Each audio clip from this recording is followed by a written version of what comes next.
Okay, let's talk about the state of death. This is important because it is the basis for a lot of other beliefs.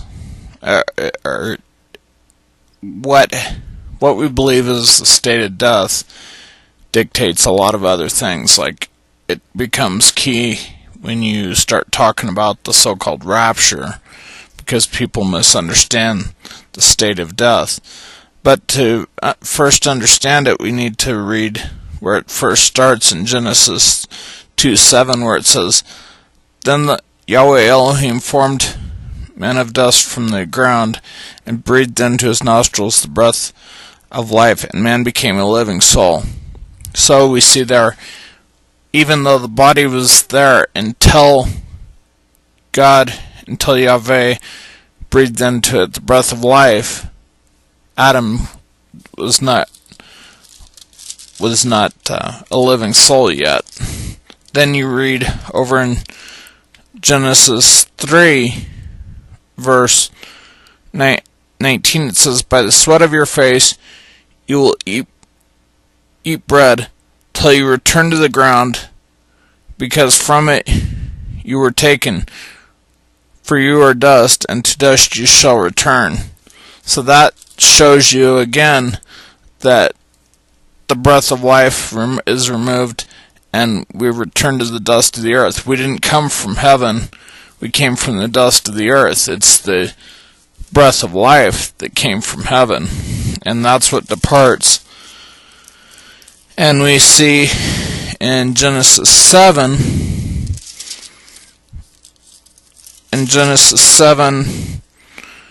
verse 22, it says, "Of all that was on the dry land, all in whose nostrils was the breath of the spirit of life, died."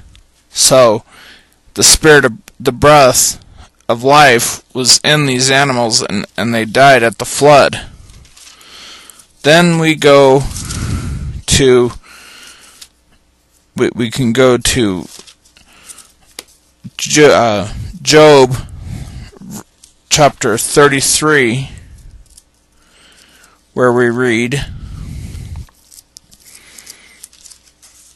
Job chapter 33, and we read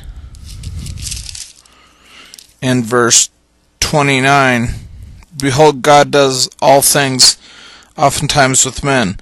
Verse 30, "To bring back his soul from the pit, that he may be enlightened with the light of life." So we see there that the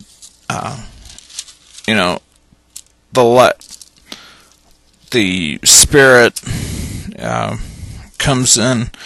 Then we read in Psalms 104, and we see that in Psalms 104,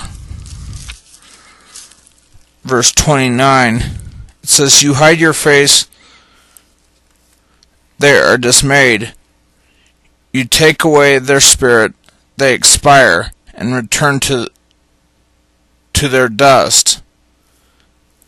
You send forth your spirit, breath, they are created." So there again, the breath of life is taken away, and that's when we die. So you see that it is taken away.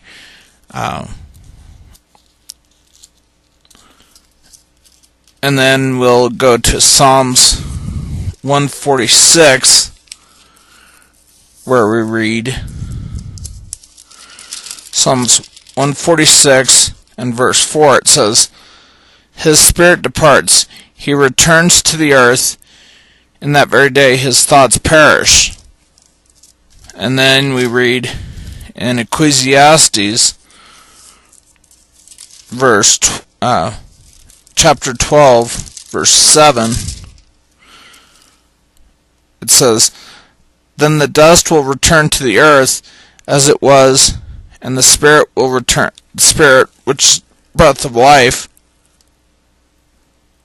will return to the earth as it was, and the spirit will return to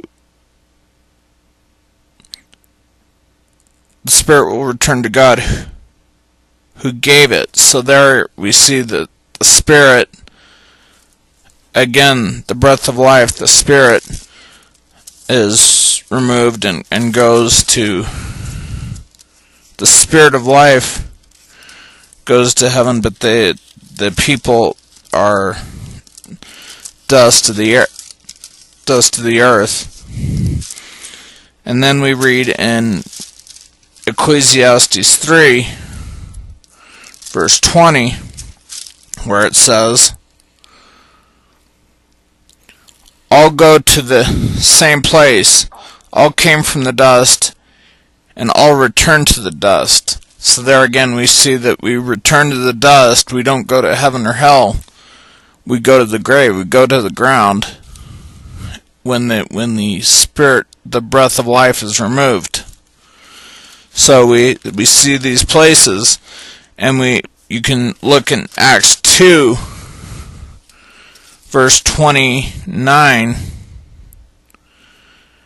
where it says that Acts 2:29 where it talks about David and that David's sepulcher is with us to this day and that he has not ascended. So you see that, and then Acts 2:29 and verse 29 and 34, you see that. So then basically you have those things, and that as we said in Job, so we have those, and it says in Romans 6:23, the wages of sin is death. Malachi 4:3 says the wicked are ashes under your feet, so they perish, which also goes to the fact that what happens with the lake of fire. Ezekiel 18:4, the soul sins. The soul that sins dies. So we see that again. But so basically you have all these things where all these references where the spirit returns to God and we return to the dust until the resurrection. And I will do a video on the resurrection by itself to show that in Lazarus.